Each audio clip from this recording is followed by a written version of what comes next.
Breaking news mga kababayan, China, tinutukan ng ballistic missiles at Pilipinas at Japan, susunod na target.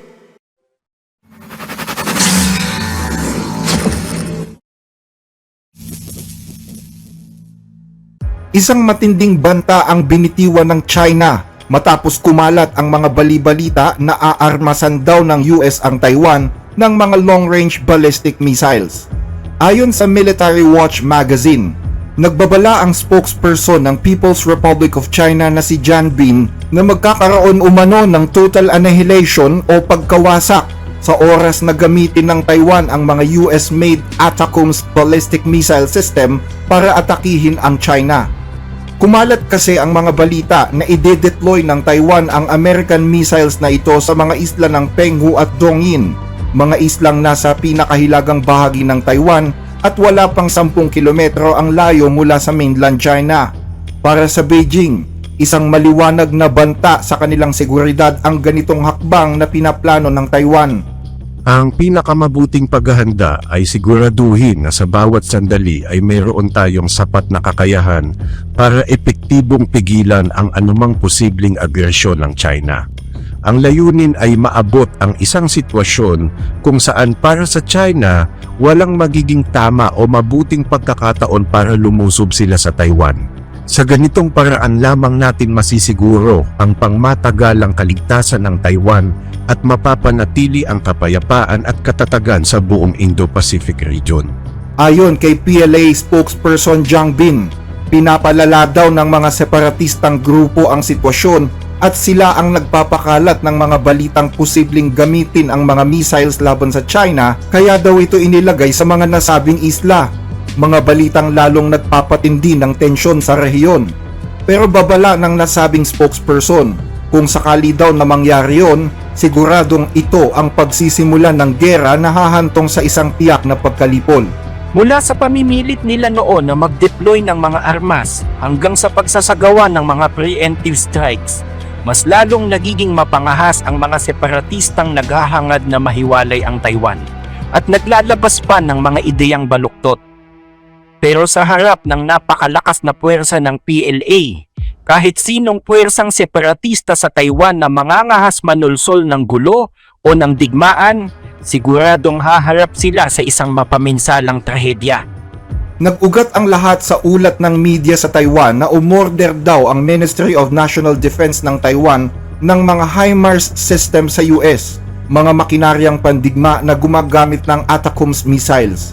At inaasahan na nasa 111 unit ang planong i-deploy sa mga forward island o yung mga islang malapit sa mainland China.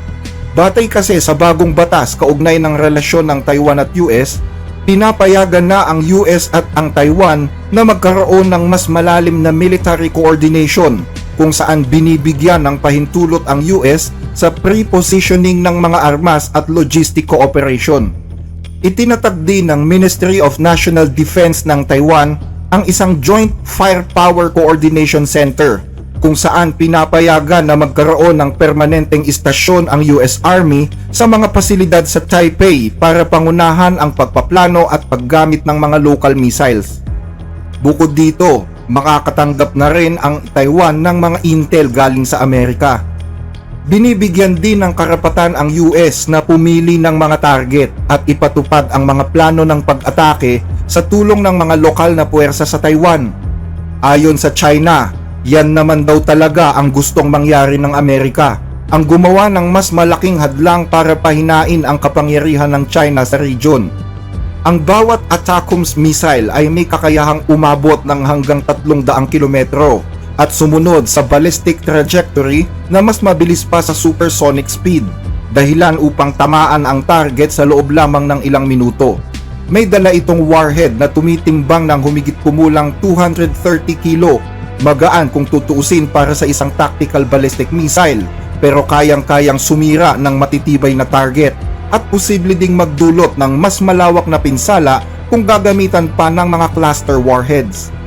Kung totoo ang hinala ng China na gagamitin ito laban sa kanila, posibleng maging target ang Dongshan Economic and Technological Development Zone at iba pang mga mahahalagang industrial zones sa China. Napaka-importante ng mga lugar na ito dahil nandito ang mga pangunahing sentro ng produksyon ng mga photovoltaic, glass materials at iba pang energy infrastructures. Sa paglalagay ng naturang mga missiles, posible daw na gusto ng US na gawing proxy ang Taiwan para wasakin ang mga mahalagang target sa mainland China. Ganito din daw kasi ang nangyayari ngayon sa Ukraine kung saan winawasak ng mga US-made missiles ang mga sensitibong target sa Russia. Para sa Beijing, ang mga ganitong hakbang ay tahasan na daw na paglampas sa red line. Itinuturing ng China ang Taiwan bilang inseparable na bahagi ng kanilang teritoryo. Kaya anumang suportang militar mula sa mga dayuhan para sa Taipei ay itinuturing ng China bilang pakikialam at provokasyon. Malinaw na sinabi ni Xi Jinping noon pa man na kung kinakailangan ay dadaanin nila sa puwersa ang pagbawi sa Taiwan. Sinabi na rin niya kay Pangulong Donald Trump na ang Taiwan ang pinakamahalagang issue sa relasyon ng US at China. Kapag pinakialaman ito ng US, dito na magsisimula ang ganap na pagkasira ng relasyon ng dalawang superpowers. Ang relasyon sa pagitan ng China at Estados Unidos ay nahaharap sa dalawang posibleng senaryo. Una, ang Estados Unidos ay magkakaroon ng makabuluhan at makatwirang pag-unawa sa China, magpapatupad ng proactive at practical na patakaran patungkol sa China, makikipagtulungan sa China sa iisang direksyon at patuloy na palalakihin ang mga pangkaraniwang interes ng dalawang bansa. Ang ganitong landas tungo sa kooperasyon ay walang dudang malaking benepisyo hindi lamang sa dalawang bansa kundi sa buong mundo. Ang pamalawa ay ang paghiwalayin at putulin ang mga supply chain sa China, labanan at pigilan ang China, bumuo ng iba't ibang maliliit at eksklusibong alyansa na layuning punteryahin ang China at subukang hikayatin ang pagkalas ng Taiwan, hatiin ang China at lumampas sa mga red line nito. Ang mga ganitong aksyon ay magdudulot ng komprontasyon sa pagitan ng dalawang bansa. Siyempre, umaasa ang China sa unang senaryo at naniniwala akong ito din ang inaasahan ng bawat isa. Kung matatandaan, tinawagan din noon ni Pangulong Xi Jinping si Trump sa telepono at sinabihan siya na maghinay-hinay sa pagbibigay ng mga armas sa Taiwan. Dapat anya na ang China ang nangangalaga sa soberanya at integridad ng islang ito at ang reunification ang siyang pangunahing layunin. Naging sentro din ng pag-uusap ang matinding pagtutol ng Beijing sa pagbibigay ng US sa Taiwan ng $11 billion arms package noong nakaraang taon. Matapos ang pag-uusap na yon, sinabi ni Trump na naging maganda naman ang usapan, medyo mahaba at masinsinan. Dagdag pa niya na nanatiling malakas at mahalaga ang relasyon niya kay Pangulong Xi Jinping. Pero tiniyak din ni Taiwanese President Lai Ching-te na mananatiling matatag din ang relasyon ng US at ng Taiwan ng walang pagkaantala. Una, ang Republic of China at ang People's Republic of China ay hindi magkatuwang sa isa't isa. Hindi parte ng People's Republic of China ang Taiwan at hindi magbabago ang katotohanan yon. Pangalawa, nananatiling matatag ang pangako ng US batay sa Taiwan Relations Act at sa 6 assurances. Pangatlo, nananatiling nakapokus ang US sa national security at strategic defense nito, kabilang dyan ang pakikipag-alyansa sa mga kaibigang bansa at sa pagpapanatili ng kapayapaan at katatagan sa Indo-Pacific. Pang-apat, matibay na matibay ang relasyon ng Taiwan at US at nagpapatuloy pa rin ang lahat ng proyekto ng kooperasyong ito. Hindi rin daw dapat ituring ng US ang Taiwan bilang isang bargaining chip na para bang pangbayad sa anumang pabor na ibibigay ng China. Ayon sa Pangulo ng Taiwan, hindi ang US ang maghahabol sa China, kundi ang China ang mas malaki ang pangangailangan sa US, kaya walang dapat i-bargain ang US sa China. Tungkol sa trade competition ng Estados Unidos at China, mas malaki ang pangangailangan ng China sa US kaysa sa pangangailangan ng US sa China. Kaya naman walang dahilan para gamitin ng Estados Unidos ang Taiwan bilang isang bargaining chip sa anumang pakikipagnegosasyon sa China. Bukod sa mga hakbang na lalong nagpapatatag ng relasyon ng US at Taiwan, Isa ring panukalang batas ang isinusulong ngayon sa US na tila lalo pang nagpapagalit sa China at naglalagay sa kanila sa alanganing sitwasyon. Ang panukalang batas na kung tawagin ay Protect Taiwan Act. Nanalo na ito sa botohan sa Kongreso at nakatakda ng pag-usapan sa Senado ng Amerika. Batay sa batas na ito, sa oras na makita daw ng US na nalalagay na sa alanganin o matinding banta ang posisyon ng Taiwan at ang interes ng US dito, obligado ang Washington na patalsikin ang China mula sa mahahalagang institusyon at organisasyon sa mundo gaya ng G20, Bank for International Settlements at Financial Stability Board. Layunin ng batas na ito na i-isolate ang China mula sa mga financial systems sa mundo kapag nanganib ang kalagayan ng Taiwan. Ayon sa isang mambabata sa US na nagsulong nito, Ang panukalang batas na ito ay may malinaw na mensahe. Kung balak ng China na digmain ang Taiwan, dapat itong maging handa din sa magiging konsekwensya. Pagkatapos salakayin ng Russia ang Ukraine, nagpatupad ang kapulungang ito ng ganun ding aksyon para ipakita sa buong mundo na ang paglabag sa pandaigdigang kaayusan ay may kaakibat na mabilis at mabigat na kaparusahan.